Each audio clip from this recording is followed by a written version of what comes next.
ಕೃಷ್ಣ ಅಂತಂದ್ರೆ ಚಟುವಟಿಕೆಯುಳ್ಳವನು, ತುಂಬಾ ಒಂದು ರೀತಿಯಲ್ಲಿ ಎಲ್ಲರನ್ನೂ ಮಂತ್ರ ಮುಗ್ಧರನ್ನಾಗಿ ಮಾಡುವಂಥವನು.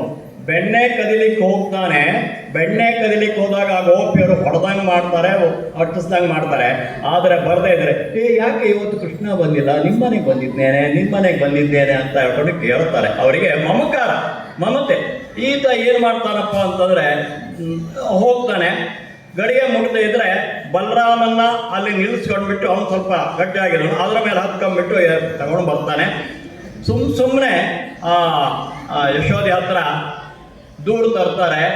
ಆದರೆ ದೂರು ಮರು ದಿವಸ ಮತ್ತೆ ಕೃಷ್ಣ ಬಂದರೆ ಚಡಪಡಿಸ್ತಾರೆ. ಯಾಕಂತಂದ್ರೆ ಕೃಷ್ಣನ ಇರುವಿಕೆ ಅಂತಂದ್ರೆ ಹಾಗೆ, ಕೃಷ್ಣ ಆಕರ್ಷಣೆ ಅಂತ ಹೇಳ್ಕೊಂಡು ಹೇಳಿ ಬಂದಿದ್ದಾರೆ. ಕಪ್ಪು ಇರಬಹುದು, ಆದ್ರೆ ಆ ಕಪ್ಪಿನಲ್ಲಿಯೂ ಕೂಡ ಅತ್ಯಂತ ಆಕರ್ಷಣೀಯ ಇದು. ಒಂದು ದಿವಸ ಏನು ಮಾಡಿದಾರಪ್ಪ ಅಂದರೆ, ನನಗೆ ಹಾಲು ಕೊಡು ಅಂತ. ಹಾಲು ಕೊಡಲಿಕ್ಕೆ ಸಂಜೆ ಆಗಬೇಕು, ಮಧ್ಯಾಹ್ನದ ಹಾಲು ಆಯಿತು, ಇನ್ನು ಸಂಜೆ ಕೊಡ್ತೀನಿ, ಆಮೇಲೆ ಮಲಗು. ಸಂಜೆ ಅಂದರೆ ಏನದು? ಕತ್ಲೆ ಆಗಬೇಕು. ಕತ್ಲೆ ಅಂದ್ರೇನು? ಯಾವ ವಸ್ತು ಕಾಣದೇ ಇರುವಂಥ ಪರಿಸ್ಥಿತಿ ಬಂದಾಗ ಅದು ಕತ್ತಲೆ, ಸಂಜೆ. ಹೌದಾ? ಹಾಗಾದರೆ ಅವನು ಕಣ್ಣು ಮುಚ್ಕೊಂಡ್ಬಿಟ್ಟ. ನನಗೆ ಯಾವ ವಸ್ತುನೂ ಕಾಣೋದಿಲ್ಲ, ನನಗೆ ಸಂಜೆ ಆಗಿಬಿಟ್ಟಿದೆಲ್ಲ, ಹಾಲು ಕೊಡು. ನಿನಗೆ ಕಾಣದಿದ್ರೆ ಆಗೋದಿಲ್ಲ ಕಣೋ, ಎಲ್ಲರಿಗೂ ಕಾಣ್ತಾ ಇದೆ, ನನಗೂ ಕಾಣ್ತಾ ಇದೆ. ಆವಾಗ ಆ ತುಂಟ ಕೃಷ್ಣ ಏನು ಮಾಡ್ತಾನಪ್ಪ ಅಂದರೆ, ತನ್ನ ಕಣ್ಣನ್ನು ಒಂದು ಕೈಯಲ್ಲಿ ಮುಚ್ಕೊಂಡ್ಬಿಟ್ಟು ಯಶೋದೆ ಕಣ್ಣನ್ನು ಸ್ಟೂಲ್ ಹಾಕೊಂಡು ಮೇಲೆ ಕಾಸಿ ಅವಳ ಕಣ್ಣನ್ನು ಮುಚ್ತಾನೆ. ಅಮ್ಮ ನಿನಗೆ ಕಾಣಿಸ್ತದ? ಬೆಳಕು ಕಾಣ್ತದ? ಇಲ್ಲ ಕಣೋ. ಹಾಗಾದ್ರೆ ಕತ್ಲೆ ಆಯ್ತಲ್ಲ, ಹಾಲು. ಇದು ಮುದ್ದಿನಿಂದ ಬಂದು ಎಂಥ ಮುದ್ದು ಮಗನನ್ನ. ಯಾಕಂತಂದ್ರೆ ತಾಯಿಗೆ ಮಗು ರಂಪಾಟ ಮಾಡ್ತಾ ಇದ್ರೆ ಇನ್ನೂ ಮುದ್ದು ಜಾಸ್ತಿ ಆಗ್ತದೆ. ಅದಕ್ಕೋಸ್ಕರವೇ ತಾಯಿ ಕರುಳು ಅಂತ ಹೇಳುವುದು ಭಗವಂತ ಭಕ್ತರೆ.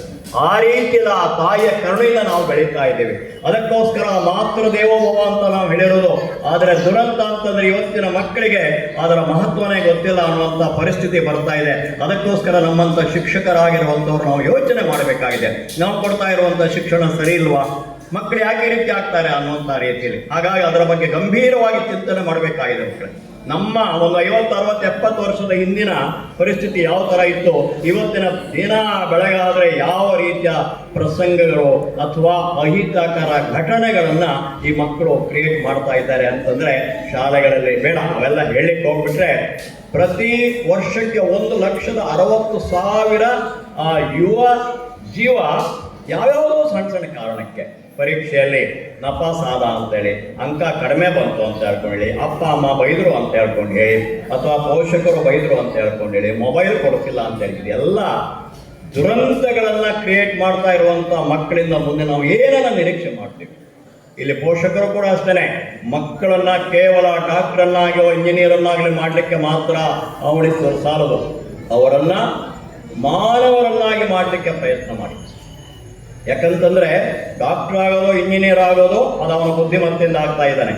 ಆದರೆ ಮಾನವೀಯ ಮೌಲ್ಯಗಳನ್ನು ಹೊಂದ್ಕೊಂಡು ಸಮಾಜ ಸೇವೆ ಮಾಡಲಿಕ್ಕೆ, ರಾಷ್ಟ್ರ ಸೇವೆ ಮಾಡಲಿಕ್ಕೆ, ದೇಶಭಕ್ತಿ, ಈಶಭಕ್ತಿಯನ್ನು ತಮ್ಮಲ್ಲಿ ಬೆಳೆಸ್ಕೊಳ್ಳಿಕ್ಕೆ ಪ್ರಯತ್ನ ಮಾಡಬೇಕು ಅನ್ನೋದನ್ನು ಈ ಮೂಲಕ ಹೇಳ್ಕೊಳ್ತಾ, ಸರಿ ತಮಾಷೆ ಆಯಿತು. ಮುಂದೆ ಕೃಷ್ಣನ ಅನೇಕ ವಿಚಾರಗಳಿವೆ. ಕಂದ ಗೋಪನ ಕಂದ ಕುಣಿಯುತ ಬಂದ ಗೋಗಳ ಪಾಲಿಸುತ್ತಿರೆ, ಚಂದದಿಂದಲೇ ಪರಿಸರದ ಪೂಜೆಯನ್ನು ಗೈಸಿದನು. ಒಂದೇ ನಿಮಿಷದಿ ಧರೆಗೆ ಮುಳುಗಿಸಿ ಚಂದ ನೋಡುವೆನೆಂದ ನಿಂದ್ರನು. ಕಂದನೆತ್ತಿದ ಗಿರಿಯ ಕಾಣುತ್ತ, ಕಂದನೆತ್ತಿದ ಗಿರಿಯ ಕಾಣುತ್ತ ಪಾದಕ್ಕೆರಗಿದನು. ರಂಗನ ಪಾದಕ್ಕೆರಗಿದನು. ಇಂದ್ರನು ರಂಗನ ಪಾದಕ್ಕೆರಗಿದನು. ಶ್ರೀಮತಿ ಶ್ರೀವಳ್ಳಿ ಸತ್ಯನಾರಾಯಣ ಅವರ ಇವರಿಗೆ ಧನ್ಯವಾದಗಳನ್ನು ಅರ್ಪಿಸುವುದಕ್ಕಿಂತ ಮುಂಚಿತವಾಗಿ ಅವರ ಪತಿ ರಥಿಕರು, ಯಾಕಂದರೆ ಸಾರಥಿಯಾಗಿ ಕರ್ಕೊಂಡು ಬಂದಿರುವಂಥವರನ್ನು ಅವರಿಗೆ ನಾನು ಧನ್ಯವಾದ ಸಮರ್ಪಣೆ ಮಾಡಬೇಕಾಗಿದೆ. ಯಾಕಂದರೆ ಅವರು 4 ವರ್ಷ ಇರಬೇಕಲ್ಲ, ಅವರನ್ನ ನಾನು ಆಯ್ಕೆ ಮಾಡ್ತೇನೆ. ಗಮಕ ಅಂದ ತಕ್ಷಣವೇ ನಮಗೆ ಶ್ರೀವಳ್ಳಿಯವರ ಜ್ಞಾಪಕ ತುಂಬ ಜನ ಇದ್ರೂ ಕೂಡ ಅತ್ಯದ್ಭುತವಾಗಿ ಆಮೇಲೆ ಇದಕ್ಕೆ ಅರ್ಥಪೂರ್ಣವಾಗಿ ಅದನ್ನು ಗಾಯನ ಮಾಡುವಂಥ ಒಂದು ಶಕ್ತಿಯನ್ನು ಪಡ್ಕೊಂಡಿದ್ದಾರೆ. ಇವತ್ತಿಗೂ ಕೂಡ ಗಮಕವನ್ನು ಬೆಳೆಸಲಿಕ್ಕೆ ಪ್ರಯತ್ನ ಮಾಡ್ತಾ ಇದ್ದಾರೆ. ಒಂದು ವೇಳೆ ಗಮಕ ಅಂತಂದರೆ ಪ್ರಾಚೀನ ಕಲೆ ಇದೆ, ಇದಕ್ಕೆ ಅದ್ಭುತ ಸಂಗೀತ ಇತ್ಯಾದಿಗಳು ಯಾವುದೂ ಬೇಕಾಗಿಲ್ಲ. ನೈತಿಕತೆ ಇದೆ, ಸಂಗೀತ ಇದೆ, ಅದನ್ನು ತಾವು ಕೂಡ ಬೆಳೆಸ್ಕೊಳ್ಳಿ. ಯಾಕಂದರೆ ಇಲ್ಲಿ ಸ್ವಲ್ಪ ಕಡಿಮೆ ಆಗಿದೆ. ನನ್ನ ಜಿಲ್ಲೆ ಉತ್ತರ ಕನ್ನಡ ಆದರೂ ಕೂಡ ಗಮಕದ ಬಗ್ಗೆ ನಾನು ಅದಕ್ಕೋಸ್ಕರ ಹೆಚ್ಚು ಹೆಚ್ಚು ಪ್ರಯತ್ನ ಮಾಡ್ತಾ ಇರ್ತೇನೆ. ಶಾಲೆಗಳಲ್ಲಿ ಹೋಗಿ ಗಮಕ ಮಾಡಲಿಕ್ಕೆ ಶುರು ಮಾಡ್ತಾ ಇದ್ದೇನೆ. 1,000ಕ್ಕೂ ಹೆಚ್ಚು ನಮ್ಮ ಕಾರ್ಯಕ್ರಮಗಳು ದಾಟಿದ್ದು. ಅನೇಕ ಶಾಲೆಗಳಲ್ಲಿ ಹೋದ್ಸಲ ನಾಣಿಕಟ್ಟ ಶಾಲೆಗೆ ಹೋಗಿದ್ವಿ. ಅವರು ನಾವು ಆ ರೀತಿಯಲ್ಲಿ ನಿನ್ನೆ ಸಿರಿವಂತ ಶಾಲೆಯಲ್ಲಿ ಮಾಡ್ಕೊಂಡು ಬಂದೆ. ಆ ಥರದಲ್ಲಿ ಅನೇಕ ವಿಚಾರಗಳನ್ನು ನಾವು ಮಕ್ಕಳಿಗೆ ಹೇಳಲಿಕ್ಕೆ ಸಾಧ್ಯವಾಗ್ತದೆ ಅನ್ನೋದನ್ನು ಹೇಳ್ತಾ, ನಮ್ಮಲ್ಲಿ ಈ ಪ್ರಕೃತಿ ಬೆಳೆಸಬೇಕು, ರಕ್ಷಣೆ ಮಾಡಬೇಕು, ಕೋಟಿ ಗಿಡ ನೆಡಬೇಕು, ಇವೆಲ್ಲ ಇವತ್ತಿನ ಆ ಒಂದು ಇದಲ್ಲ, ಯೋಚನೆ ಅಲ್ಲ ಇದು. ನಮ್ಮ ರಾಜಕಾರಣಿಗಳು ಹಾಗೆ ಮಾಡಬೇಕು, ಹೀಗೆ ಮಾಡಬೇಕಿಲ್ಲ. ಶ್ರೀಕೃಷ್ಣ ಮುಂಚೆನೇ ಇದನ್ನು ತೋರಿಸಿದ್ದಾನೆ.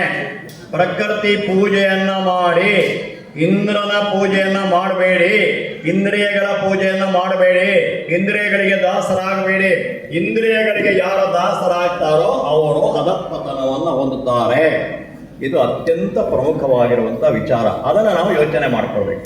ಅದಕ್ಕೆ ನಂದ ಗೋಪಾಲ ಕೃಷ್ಣ, ಈಗ ನಂದಕುಮಾರ ಆಗಿಬಿಟ್ಟಿದ್ದಾನೆ, ಅವನೀಗ ಗೋಪಾಲಕನಾಗ್ಬಿಟ್ಟಿದ್ದಾನೆ. ಅವನು ಯದುವಂಶದವನಾಗಿದ್ದರೂ ಕೂಡ ಗೋಪಾಲಕನಾಗಿದ್ದಾನೆ. ಅಲ್ಲಿ ಹೇಳ್ತಾ ಇದ್ದಾನೆ,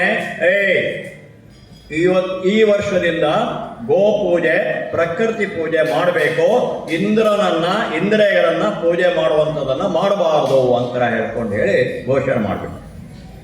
ಆಯಿತು, ಕೃಷ್ಣ ಹೇಳ್ದಂಗೆ ಕೇಳ್ತಾರೆ ಅಲ್ಲಿ ಗೋಪಾಲಕರೆಲ್ಲ. ಸರಿ, ಗೋಪೂಜೆಯನ್ನು ಆಗಲೇ ಕಲಿಸಿದ್ದಾನೆ ಶ್ರೀಕೃಷ್ಣ. ಗೋವನ್ನು ರಕ್ಷಣೆ ಮಾಡಬೇಕು ಅಂತ ಹೇಳ್ಕೊಂಡು ಹೇಳಿ ಇವತ್ತು ನಾವು ಹಾಗೆ ಮಾಡಬೇಕು, ಹೀಗೆ ಮಾಡಬೇಕು ಅಂತ ಹೇಳ್ತಾ ಇದ್ದೇವೆ. ಆದರೂ ನಮ್ಮ ಭಾರತದ ದುರಂತ ಅಂತಂದರೆ ಎಷ್ಟೋ ಗೋ ಹತ್ಯೆ ನಡೀತಾನೆ ಇದೆ. ಅದನ್ನು ಸರ್ಕಾರದಿಂದ ಸರಿಯಾದ ರೀತಿಯಲ್ಲಿ ಹದ್ದುಬಸ್ತಿನಲ್ಲಿ ಇಡ್ಲಿಕ್ಕೆ ಸಾಮರ್ಥ್ಯ ಇಲ್ಲ. ಅದು ಕೊನೆಗೆ ಏನೇನೋ ಕಾರಣಗಳನ್ನು ಕೊಡ್ತಾರೆ. ಆ ರೀತಿಯಲ್ಲಿ ಆಗಿರೋದ್ರಿಂದ ಶ್ರೀಕೃಷ್ಣ ತೋರಿಸ್ಕೊಟ್ಟಿರುವಂಥದ್ದು ಗೋವಿನ ಪೂಜೆಯನ್ನು ಮಾಡಿ, ಆಮೇಲೆ ಪ್ರಕೃತಿ ಪೂಜೆಯನ್ನು ಮಾಡಿ. ಅದಕ್ಕೆ ನಾವು ಅಶ್ವತ್ಥ ಮರಕ್ಕೆ ಉಪನಯನ ಮಾಡ್ತೇವೆ, ಮರಕ್ಕೆ ವಿವಾಹ ಮಾಡ್ತೇವೆ. ಯಾಕೆ ಅಂತಂದರೆ ದೇವರ ಬನ ಅಂತ ಹೇಳ್ಕೊಂಡು ಹೇಳಿ ಕಾಡನ್ನು ಬೆಳೆಸ್ತೇವೆ. ಕಾಡನ್ನು ಬೆಳೆಸಬೇಕು ಅನ್ನುವಂಥದ್ದು ಒಂದು ದೊಡ್ಡ ಹೇತು ಆಗಿರೋದ್ರಿಂದ ಅದನ್ನು ಮಾಡ್ತಾ ಇರ್ಬೇಕಾದ್ರೆ ಇಂದ್ರನಿಗೆ ಸಿಟ್ಟು ಬಂದ್ಬಿಡ್ತು.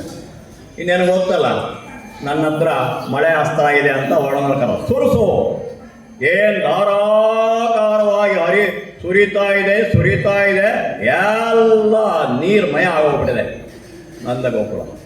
ಸರಿ, ಏನು ಮಾಡೋದು?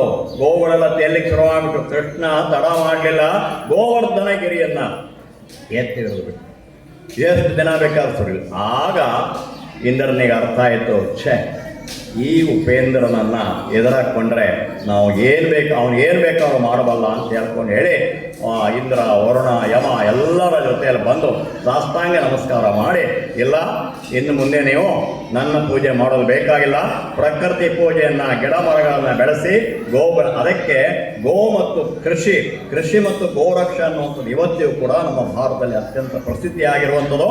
ಅದು ವಿದೇಶಿಯರು ಕೂಡ ಅದನ್ನು ಅನುಸರಣೆ ಮಾಡ್ತಾ ಇದ್ದಾರೆ. ಬಂಧುಗಳೇ, ನಾವು ಗಿಡ ಮರಗಳನ್ನು ಪೂಜಿಸುವುದು, ಹಾವುಗಳನ್ನು ಪೂಜಿಸುವುದು, ನದಿಯನ್ನು ಪೂಜಿಸುವುದು ಅದು ಮೂಢನಂಬಿಕೆ ಅಲ್ಲ. ಋಣವನ್ನು ತೀರಿಸುವಂಥ ಒಂದು ಉಪಾಯ ಅದು. ಯಾಕೆ ಅಂತಂದರೆ ಗಿಡ ಮರಗಳಿಲ್ಲದಿದ್ದರೆ ನಾವು ಪ್ರಾಣವಾಯು ಇಲ್ಲದೇ ಸಾಯ್ತಾ ಇದ್ವಿ. ಪ್ರಸಾದಕ್ಕೆ ಬಂದವರು ಮೌನವಾಗಿ ದೈವ ಧ್ಯಾನ ಮಾಡ್ತಾನಾದರೂ ಕೊನೆ ಪಕ್ಷ ತೆರಳ್ತಾ ಇರಿ, ಅಲ್ಲಿ ಮಾತನಾಡಬೇಡಿ. ಯಾಕಂತಂದ್ರೆ ಇಲ್ಲಿ ವೇದಿಕೆಯಲ್ಲಿ ಇಂಥ ಒಂದು ಕಾರ್ಯಕ್ರಮ ನಡೀತಾ ಇದೆ.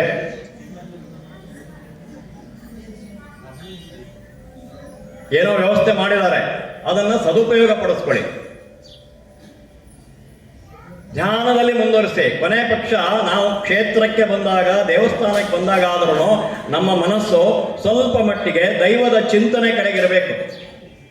ಬಂಧುಗಳೇ, ನಿರಂತರವಾಗಿ ನಾವು ದೈವ ಧ್ಯಾನವನ್ನು ಮಾಡ್ತಾ ಇರಬೇಕಾಗ್ತದೆ. ಆದರೆ ಕೊನೆ ಪಕ್ಷ ಇಂಥ ಸ್ಥಳದಲ್ಲಿ ಬಂದಾಗಲೂ ಕೂಡ ನಾವು ಮಾಡದಿದ್ರೆ ಮತ್ತೆ ದೇವಸ್ಥಾನಕ್ಕೆ ಬಂದು ಏನು ಪ್ರಯೋಜನ? ಬರೀ ಊಟ ಮಾಡ್ಲಿಕ್ಕೆ ಬರೋದಾ? ಇದು ಊಟ ಅಲ್ಲ, ಇದು ಮಹಾಪ್ರಸಾದ ಬಂಧುಗಳೇ. ಹಾಗಾಗಿ ಅದನ್ನ ಆ ರೀತಿಯಲ್ಲೇ ತೆಗೆದುಕೊಳ್ಬೇಕು ಮತ್ತು ದೈವ ಭಕ್ತಿಯಿಂದ ನಾವು ತೆಗೆದುಕೊಳ್ಬೇಕಾಗ್ತದೆ. ಈ ರೀತಿಯಲ್ಲಿ ಕೃಷ್ಣ ಚಿಕ್ಕವನಿರ್ಬೇಕಾದ್ರೆ ಏನು ಮಾಡಬೇಕು ಅನ್ನೋದನ್ನ ಇಡೀ ಜನಾಂಗಕ್ಕೆ ತೋರಿಸ್ಕೊಟ್ಟಿರುವಂಥದ್ದನ್ನು ನಾವು ನೋಡ್ತೇವೆ. ಮುಂದೆ ಜಗದ ಜನಕನ ತಾತ ಹರಿಯನು ಮಗುವಿನಂದದಿ ಮಮತೆ ತೋರುತ್ತಾ ಬಗೆ ಬಗೆಯ ತಿನಿಸುಗಳ ತಿನಿಸಿ ಯಶೋಧೆ ಸಂತಸದಿ ಹಗೆಯ ಸಾಧಿಸೆ ಬಂದ ಪೂತನೆ ಮೊಗೆದು ಗರಣದ ಪಾಲ ಬೀರ್ದನು